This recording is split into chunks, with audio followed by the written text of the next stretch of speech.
베토벤 교향곡 6번 전원으로 한번 깊이 들어가 보려고 합니다.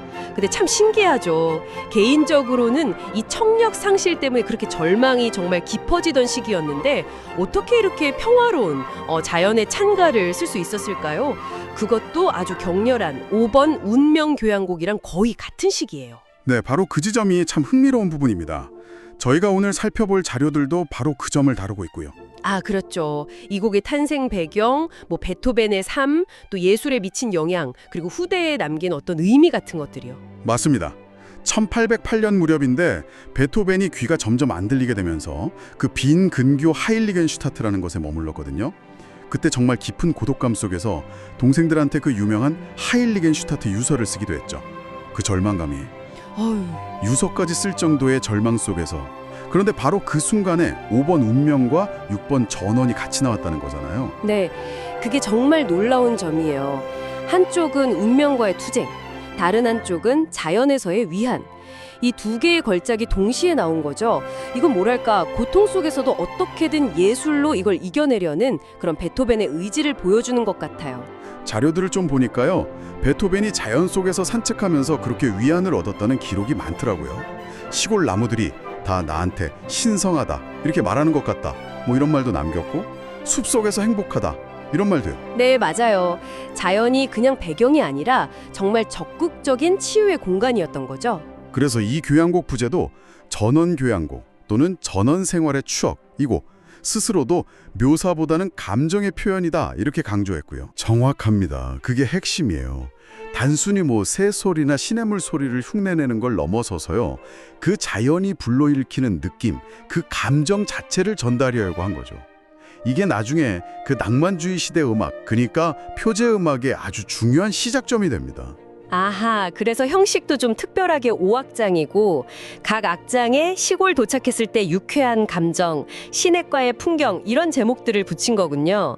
근데 자료 중에 보니까 그 유스틴 하인리히 크네이트라는 작곡가의 1785년 작품이랑 좀 비슷하다는 얘기도 있던데요. 5악장 구성이라던가 표제, 새소리 묘사 같은 거요? 아, 네네. 그런 분석이 있긴 합니다. 프랭크 다콘 같은 학자들이 제기했죠. 유사점은 분명히 있어요. 그런데 베토벤이 그 크네이트 작품을 실제로 알았는지, 그래서 직접 영향을 받았는지는 사실 좀 불확실합니다. 만약 몰랐다면 그 시대에 자연을 음악으로 표현하려는 시도가 그냥 있었던 걸 수도 있고요. 알았다면 기존 아이디어를 훨씬 더 깊이 있게 발전시킨 거겠죠. 아, 베토벤만의 방식으로요? 그렇죠. 중요한 건 베토벤의 표현이 훨씬 더 깊은 감정적인 울림을 준다는 점이에요. 예를 들어 2악장 끝에 새소리 묘사 있잖아요. 플루트, 오보에, 클래리넷으로. 네, 나이팅게일, 메추라기, 뻐꾸기 소리? 네, 그게 그냥 새소리다 이게 아니라 그 평화로운 자연 속 감흥을 표현하는 어떤 장치 중 하나로 쓰인 거죠. 단순 모방을 넘어서는. 그리고 악기 사용법, 오케스트레이션도 5번 운명이랑은 확실히 다르죠. 맞아요. 5번은 팀파니, 트럼펫 이런 강렬한 악기들이 주도하는데 6번은 목관 악기 중심으로 훨씬 부드럽고 서정적이죠. 물론 그 4악장 천둥과 폭풍에서는 또 완전 다르지만요. 피콜로의 트럼본까지 다 동원해서. 그렇죠. 폭풍우 장면은 예외적으로 아주 강렬하게 묘사하죠. 그 부분 빼고는 전반적으로 좀 서정적이에요. 그리고 1악장 발전부 기법도 상당히 혁신적이었어요. 발전부요? 어떤 점이요? 보통 발전부는 어떤 짧은 음악, 동기, 모티브를 화성이나 리듬을 바꿔가면서 발전시키잖아요. 근데 베토벤은 여기서 한 걸음 더 나아가서요, 같은 모티브를 여러 다른 악기들한테 넘겨주면서 음색의 변화 자체를 중요한 발전 요소로 사용했어요. 이건 당시로서는 꽤 새로운 시도였죠. 아, 음색 자체의 변화를 통해서 곡을 전개시킨다. 흥미롭네요. 네. 그리고 3악장도 보면 그때 유행하던 귀족적인 미뉴에트 대신에 좀 소박한 시골 춤곡, 렌틀러 분위기를 가져왔고, 중간에 바순이 좀 익살스럽게 연주하는 부분도 재미있죠. 이런 여러 가지 혁신적인 시도들이 결국 후대 음악가들한테 큰 영향을 미쳤겠군요. 그럼요. 감정의 표현이라는 접근 방식 자체가 낭만주의 작곡가들에게 큰 영향을 줬고요. 예를 들어 액토르 베를레오즈의 환상교향곡 같은 작품에 직접적인 영향을 줬다고 평가받습니다. 5악장 구조나 표제 사용 같은 형식적인 자유로움도 교향곡의 가능성을 확 넓혀놓은 거죠. 괜히 명곡으로 계속 꼽히는 게 아닙니다. 그렇군요.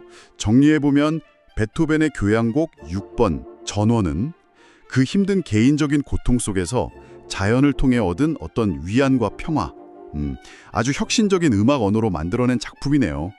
단순히 풍경을 그리는 걸 넘어서 감정의 표현이라는 새로운 길을 보여줬고요. 여러분은 이 음악 들으시면서 어떤 감정을 느끼셨는지 궁금하네요.